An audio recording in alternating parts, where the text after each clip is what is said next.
दोस्तों क्या आप भी इंडसइंड बैंक का शेयर होल्डर हो तो 833 रुपीज़ के आसपास स्टॉक्स में कहा जाए तो प्राइस है इसका। इसके बारे में कहा जाए तो 1 मंथ का रिटर्न, 1 ईयर्स का या फिर 5 ईयर्स का एंड दोस्त मैक्सिमम रिटर्न देख सकते हो कि कैसा है।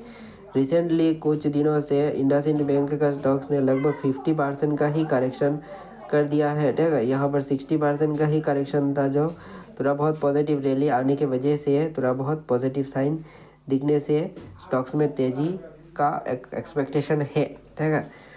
पिछले 1 मंथ के अंदर इस स्टॉक्स ने लगभग 22% के आसपास रिटर्न जो है जनरेट करके रखा है। तो दोस्त क्या आप भी इसी का ही शेयर होल्डर हो या फिर किसी दूसरे स्टॉक्स का, कमेंट करना ज़रूर।